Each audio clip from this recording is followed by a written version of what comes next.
Livro O Espírito Santo e Seus Dons, de Kenneth Hagin. Capítulo 16. O dom da operação de milagres. A manifestação do Espírito é concedida a cada um visando a um fim proveitoso, porque a um é dada mediante o Espírito a palavra da sabedoria, e a outro, segundo o mesmo Espírito, a palavra do conhecimento, a outro no mesmo Espírito, fé, e a outro no mesmo Espírito, dons de curar, a outro operações de milagres, a outro profecia, a outro discernimento de espíritos, a um variedade de línguas, e a outro capacidade para interpretá-las. Mas um só e o mesmo Espírito realiza todas estas coisas, distribuindo-as como lhe apraz a cada um individualmente. 1 Coríntios 12, do 7 ao 11. Depois de Paulo ter alistado os 9 dons do Espírito, como se vê no texto acima, passou a dizer: entretanto, procurai com zelo os melhores dons. 1 Coríntios 12, 31. O melhor dom é o dom necessário no momento. Às vezes as pessoas ficam confusas a respeito de qual seria o melhor dom espiritual.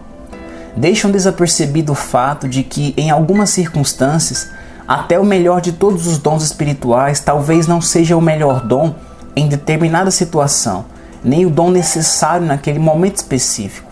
Por exemplo, a palavra da sabedoria, que é uma revelação divina do plano e do propósito de Deus, é o maior de todos os dons do Espírito.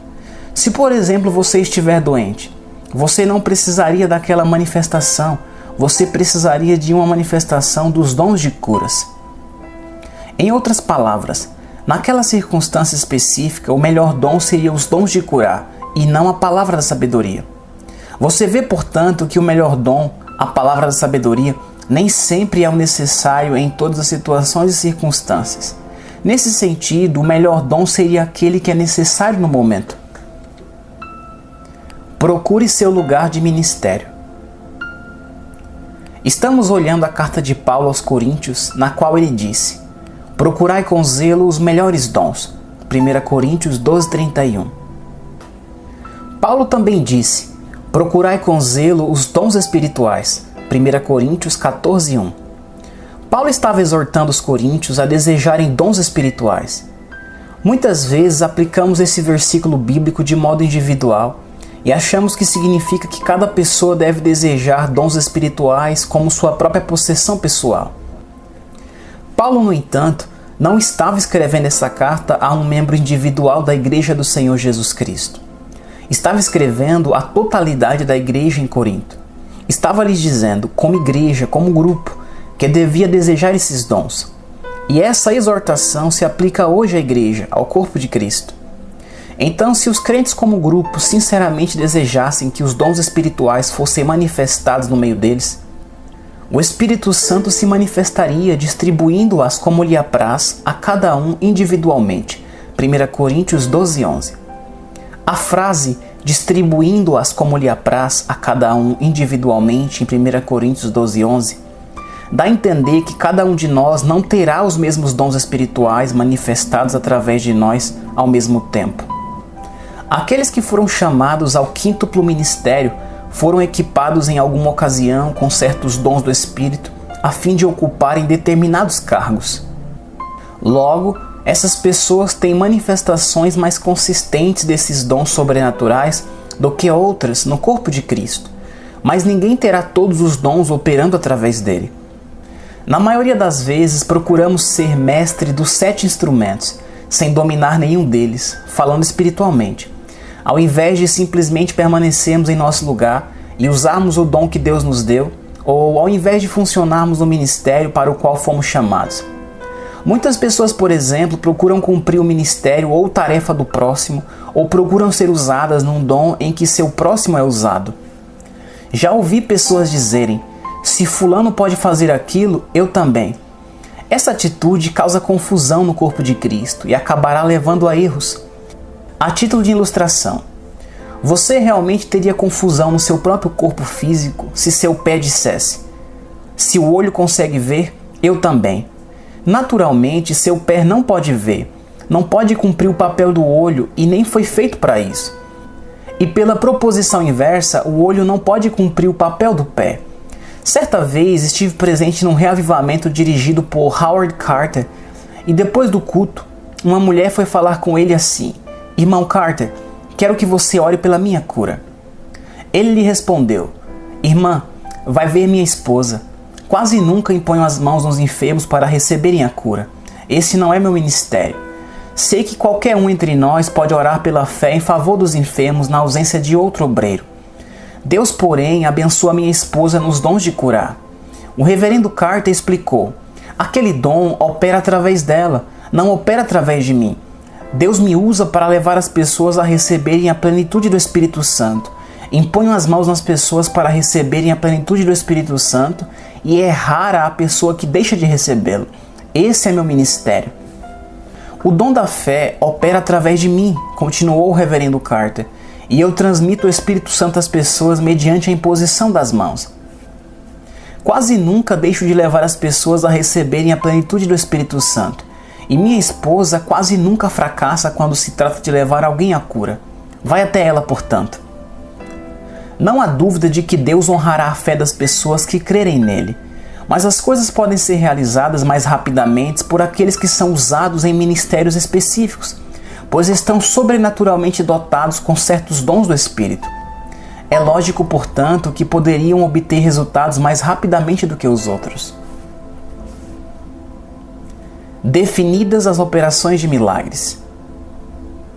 Em nossos estudos dos dons do Espírito, passamos agora às operações de milagres. Em primeiro lugar, definamos as operações de milagres. Um milagre pode ser definido como uma intervenção sobrenatural de Deus num decurso normal da natureza.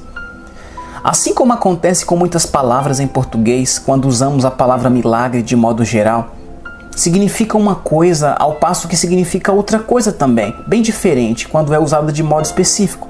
Por exemplo, às vezes a palavra milagre é usada de modo geral como figura de linguagem. Falamos, entre outras coisas, em tecidos milagrosos, remédios milagrosos, detergentes milagrosos e assim por diante. Na natureza podemos ver a aurora bonita e dizer: é um milagre.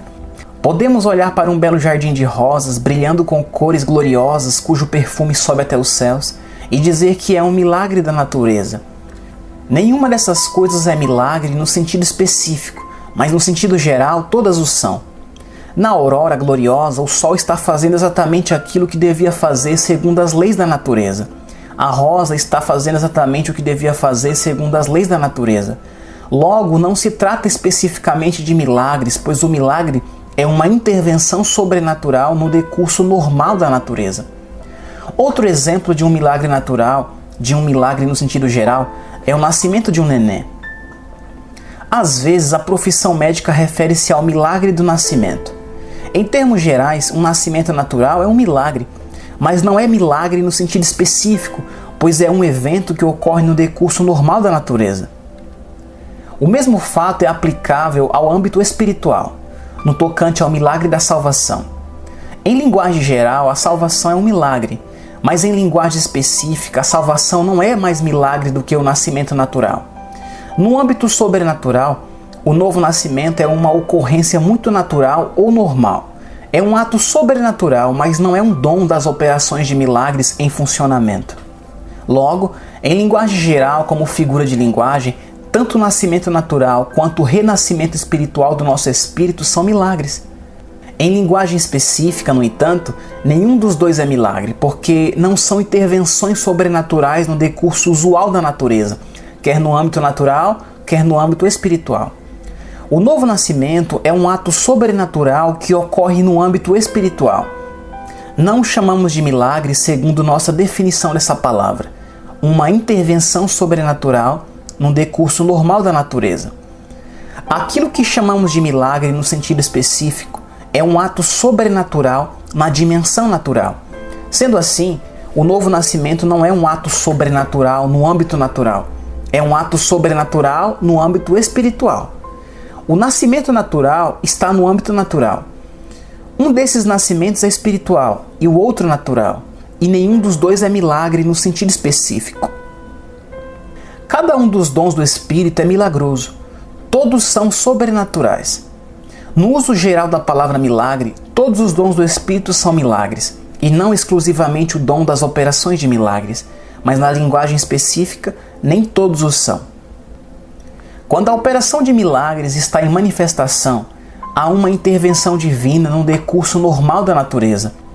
A divisão das águas de um rio por meio de uma banada de um manto exemplifica o dom das operações de milagres em funcionamento, segundo Reis 2,14. Depois de Elias subir ao céu num carro no meio do redemoinho, Eliseu recebeu o manto daquele e golpeou o rio Jordão com ele. Dividir as águas mediante um golpe do seu manto era a operação de milagres, pois se tratava de uma intervenção sobrenatural num decurso normal da natureza.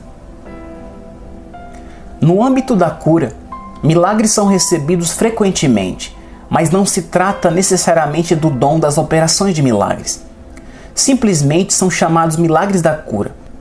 Tudo quanto Deus faz é milagroso em certo sentido, mas receber a cura mediante meios sobrenaturais não é um milagre no mesmo sentido que transformar a poeira comum em insetos por um simples gesto. É um milagre, Êxodo 8,16. Ou transformar a água comum em vinho, só por meio de uma palavra. É um milagre. João 2, do 7 ao 11. Esses dois acontecimentos são exemplos da operação de milagres. A água transformada em vinho pelo prolongado processo da natureza é um fenômeno natural. Mas transformar a água em vinho só por meio de falar a palavra, conforme fez Jesus, João 2, do 1 ao 11, é um milagre segundo a nossa definição. Uma intervenção sobrenatural no decurso normal da natureza. Um milagre, portanto, é uma intervenção sobrenatural num decurso normal da natureza, uma suspensão temporária da ordem costumeira ou uma interrupção no sistema da natureza, conforme o conhecemos, operada pelo poder do Espírito Santo. Exemplos no Antigo Testamento das operações de milagres. Já definimos o dom das operações de milagres. Passemos agora a examinar exemplos bíblicos da manifestação desse dom. Moisés e os israelitas. Essa operação de milagres foi usada incontáveis vezes para o livramento milagroso do povo de Deus. Vemos esse dom usado no Egito, quando Deus convenceu a Faraó de que devia deixar Israel ir. Vê Êxodo capítulo 7 até o 14. Vários milagres foram operados durante esse período. Quando Arão lançou sua vara no chão e esta foi transformada em serpente, por exemplo, tratava-se da operação de milagres em manifestação. Êxodo 7, do 9 ao 12. Quando o pó foi transformado em insetos, Êxodo 8, do 16 ao 18. E todas as demais pragas se seguiram. Tratava-se do dom da operação de milagres em funcionamento. Quando os filhos de Israel saíram do Egito e se aproximaram do Mar Vermelho, o faraó e suas hostes estavam logo atrás, prontos para os recapturar e levar de volta à escravidão. Êxodo 14, do 5 ao 9. Ali os israelitas tinham o deserto de um lado, as montanhas do outro lado, o mar à frente e o inimigo pelas costas. Parecia desesperadora a situação. Moisés, porém, confiou no Senhor, e o Senhor ordenou-lhe que estendesse a sua vara. Moisés a estendeu, e o mar foi dividido. Êxodo 14, do 15 ao 31. Tratava-se da operação de um milagre, foi uma intervenção divina num decurso normal da natureza. O fato é que dois dons do Espírito estavam em operação quando o Mar Vermelho foi dividido. A operação de milagres dividiu o mar. Mas o que manteve-o dividido? Foi necessário o dom da fé para fazer isso. Foi o dom da fé que manteve esse milagre como uma ação prolongada. O povo de Deus atravessou até o outro lado como em terra seca. O inimigo tentou fazer o mesmo, mas as águas reajuntaram-se nessas horas, e os egípcios afogaram-se nas profundezas do mar. Elias e a viúva. O dom da operação de milagres também era usado no Antigo Testamento para cuidar dos necessitados. Foi, por exemplo, uma operação de milagres quando a botija de azeite da viúva não se esgotou, nem a farinha da panela se acabou, conforme mostra em 1 Reis 17, do 8 ao 16. O dom das operações de milagres no Novo Testamento. Examinemos agora alguns exemplos da operação de milagres no Novo Testamento. Jesus alimenta os 5.000. Vemos a operação de milagres no Novo Testamento quando Jesus, aceitando o lanche de um menininho, usou-o para alimentar 5.000 pessoas. João 6, do 5 ao 14. Às vezes fico atônito diante da maneira de algumas pessoas, até mesmo com bom grau de cultura, tentarem desfazer da Bíblia com falsas explicações. Por exemplo, fiquei lendo certa vez um livro de um certo autor com muitas letras depois do nome, X, Y, Z, PhD e assim por diante. Entenda por favor que não estou contra a educação e a cultura, mas às vezes há pessoas que educam sua cabeça enquanto deixam de educar o coração. O intelecto específico cujo livro fiquei lendo estava tentando desfazer dos milagres da Bíblia por meio das suas falsas explicações. Explicou o milagre de Jesus ao alimentar 5.000 com os pães do menininho, dizendo: os pães naqueles dias eram maiores do que nos dias de hoje. Se ele realmente tivesse lido esse relato na Bíblia, teria notado que se tratava do lanche de um menino pequeno, João 6,9. Em primeiro lugar, é difícil imaginar que esse menino pudesse ter levado até lá uma quantidade de pão suficiente para alimentar 5.000 pessoas. Em segundo lugar, é difícil imaginar que o menino estava pretendendo lanchar tudo isso. Foi, pelo contrário, a operação de um milagre que alimentou 5.000 só com o lanche de um menino. Os discípulos até mesmo colheram sobras para encherem 12 cestas, depois de todos terem acabado de comer. João 6,13. Ananias e Safira. Essa operação de milagres também foi usada para levar a efeito o juízo divino, conforme aconteceu no caso de Ananias e Safira, Atos 5, do 1 ao 10, porque era um exemplo da intervenção divina no decurso normal da natureza. Em certa ocasião, os cristãos da igreja primitiva tinham vendido todas as suas posses e trazido dinheiro colocando-os aos pés dos apóstolos. Possuíam tudo em comum. Não se tratava de uma lei imposta por Deus. Parece que sentiu um impulso do Espírito Santo nesse sentido e a ação revelou ser sábia, pois a cidade foi conquistada pelos inimigos dentro de poucos anos, e aí teriam mesmo perdido todas as suas posses. Ananias e Safira tinham vendido seu terreno, mas guardaram para si parte do dinheiro que receberam.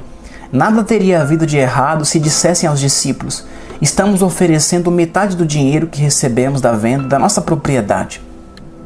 Nada há na Bíblia que dá a entender assim. Tudo seria sido perfeito se tivessem dito: eis aqui metade do dinheiro, a outra metade ficou conosco. Ananias entrou e colocou seu dinheiro aos pés dos apóstolos com o mesmo gesto, conforme parecia de consagração e dedicação que os outros tinham feito. Pedro perguntou: é este o preço do terreno? Sim, é este o preço total. Ananias respondeu com efeito, mas estava mentindo, pois retirara para si mesmo parte do preço. Pedro sabia, mediante a operação do dom da palavra do conhecimento, que Ananias estava retendo parte do dinheiro. Falou: por que encheu Satanás teu coração para que mentisses ao Espírito Santo? Atos 5,3. Ananias caiu morto como resultado do juízo divino que veio mediante a manifestação da operação de milagres. Os discípulos nem sequer interromperam sua reunião para irem ao enterro, e ninguém foi contar à esposa de Ananias que este morrera. 3 horas mais tarde, entrou Safira, esposa de Ananias. Atos 5,7. Não sei desde que horas o culto estiver em progresso quando Ananias chegou, mas 3 horas mais tarde o culto ainda continuava. Certa vez, escutando um sermão sobre Ananias e Safira, ouvi o pregador dizer: Safira entrou cerca de 30 minutos mais tarde. E então pensei: espere aí, e li aquele versículo de novo. Foram 3 horas e não 30 minutos mais tarde que Safira entrou. Atos 5,7. Posteriormente, indiquei esse fato ao pastor. Leu o trecho de novo, sacudiu a cabeça e disse: acho que confundi os fatos com a situação em nossos cultos. Se fosse numa das nossas igrejas hoje, Safira tivesse entrado mais de 30 minutos depois do culto começar, não teria havido mais ninguém ali. Creio que essa é a verdade na maior parte do tempo. Por outro lado, quando os dons do Espírito estão em operação, já vi as pessoas permanecerem na igreja o dia todo. Onde o Espírito de Deus se move, as pessoas não têm pressa em ir embora. O juízo divino veio a Safira e ela também caiu morta. A operação de milagres voltou a ser usada para levar a efeito o juízo divino. Atos 5, do 8 ao 10. Paulo e Elimas. A operação de milagres também é usada para confirmar a palavra pregada. Quando Paulo estava pregando em Chipre, Elimas, o mágico, opunha-se a ele.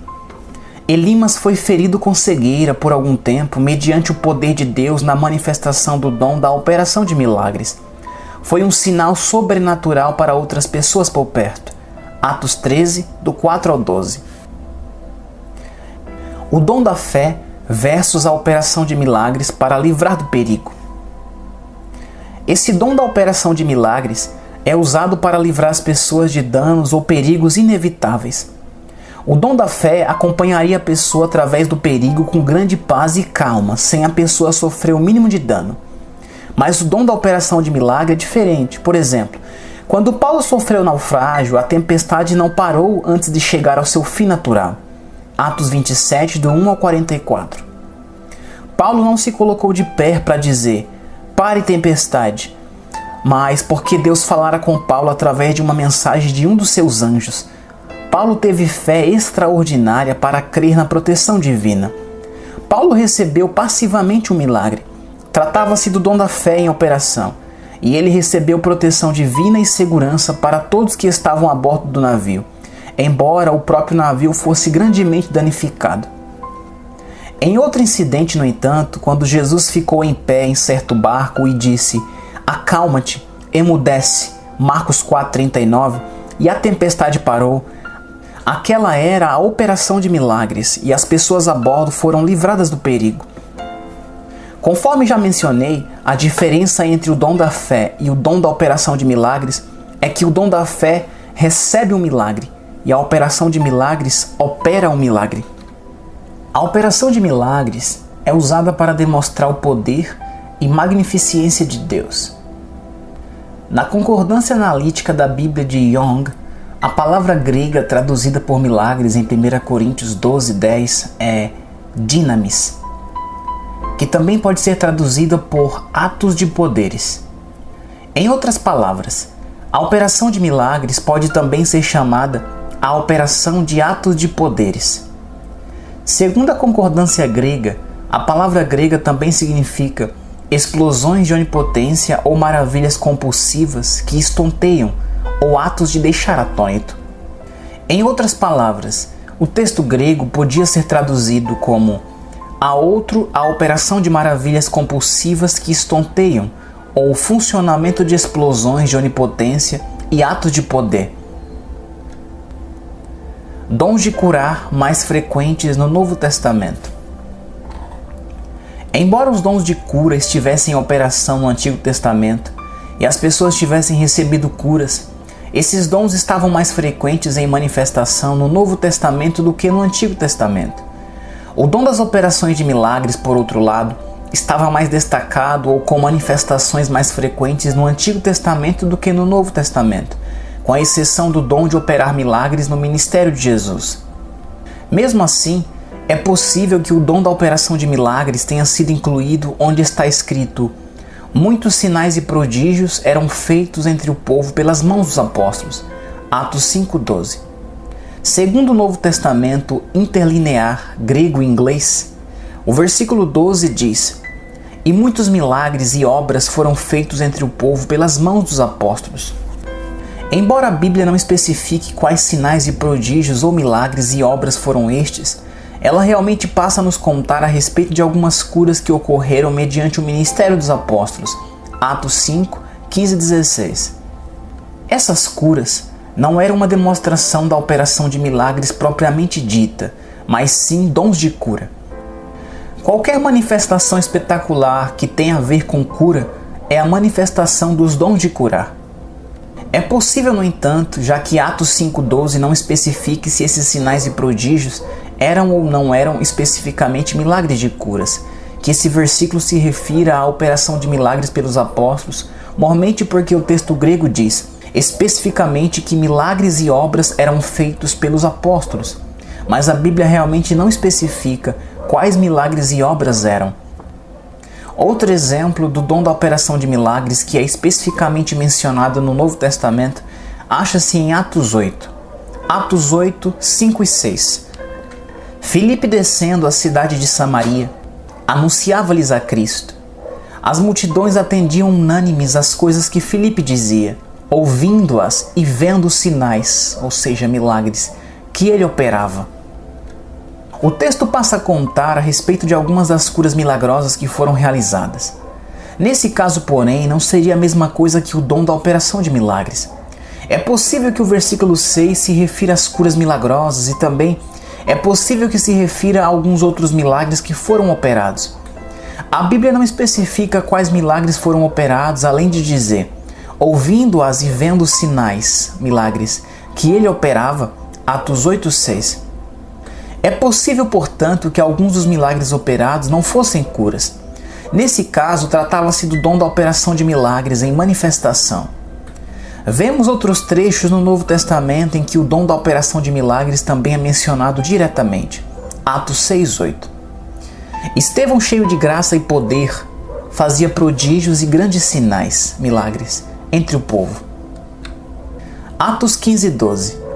E toda a multidão silenciou, passando a ouvir a Barnabé e a Paulo, que contava quantos sinais e prodígios Deus fizera por meio deles entre os gentios. Atos 19:11. E Deus, pelas mãos de Paulo, fazia milagres extraordinários.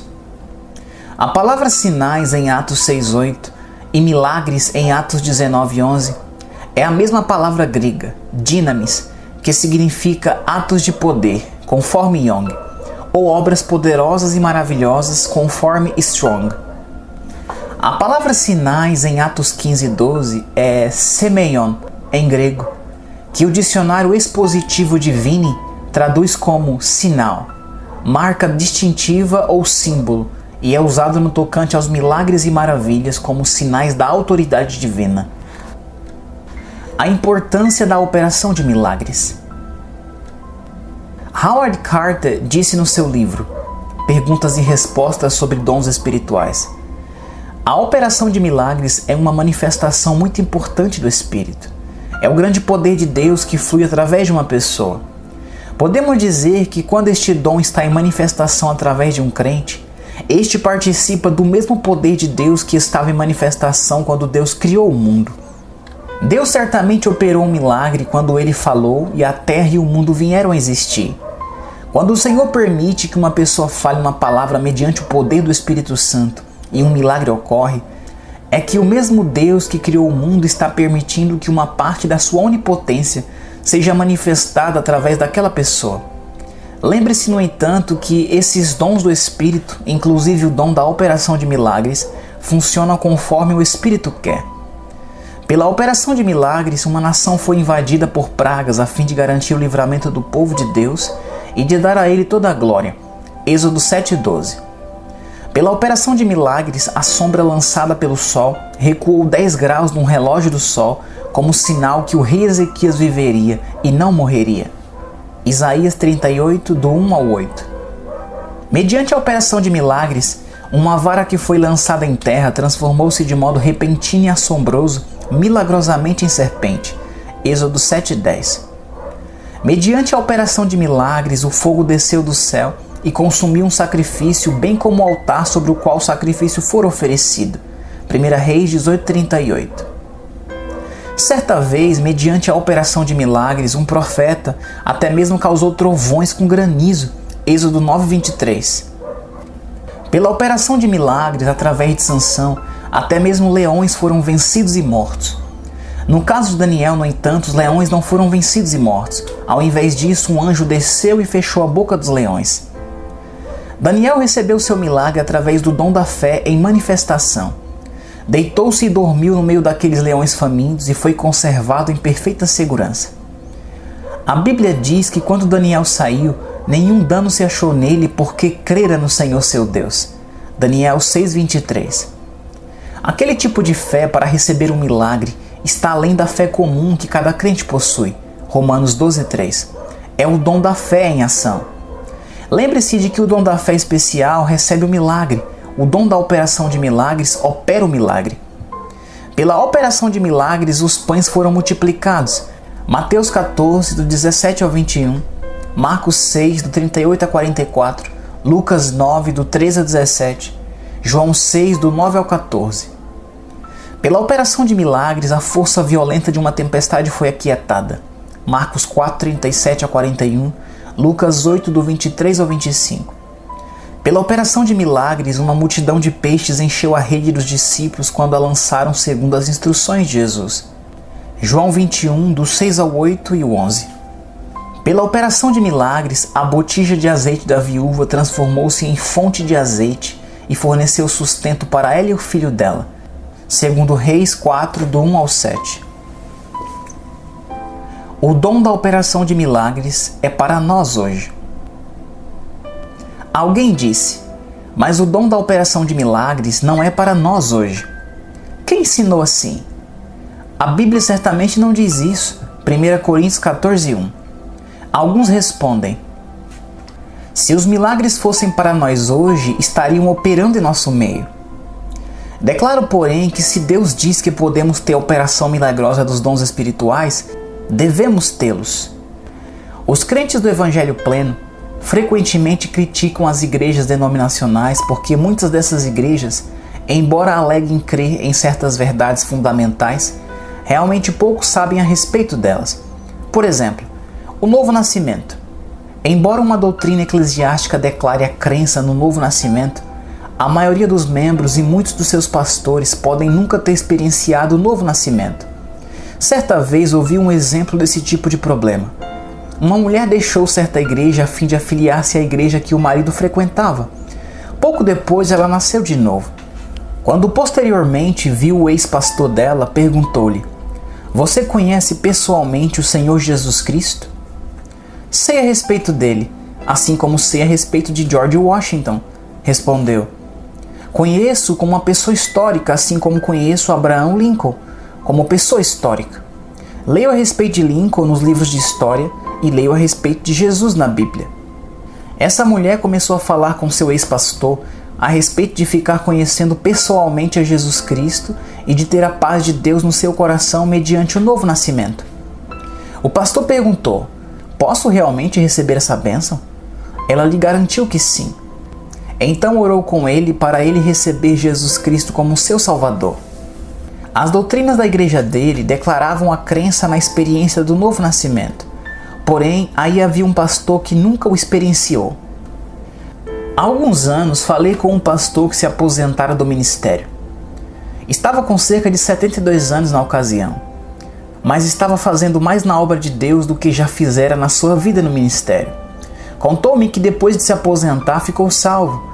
Tinha passado a vida inteira no ministério sem ter sido salvo.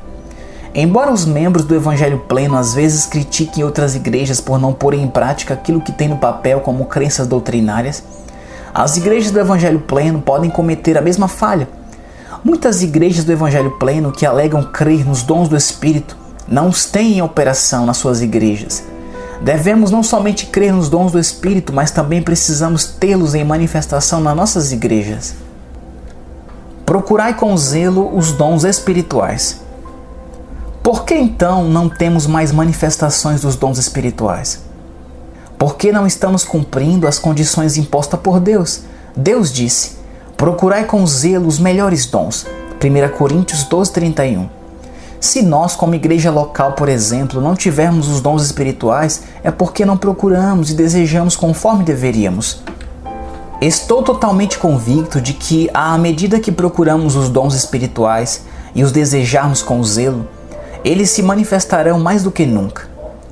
Mas não acontecerá assim se apenas ficarmos sentados falando a respeito, fazendo votos que pudéssemos vê-los em demonstração.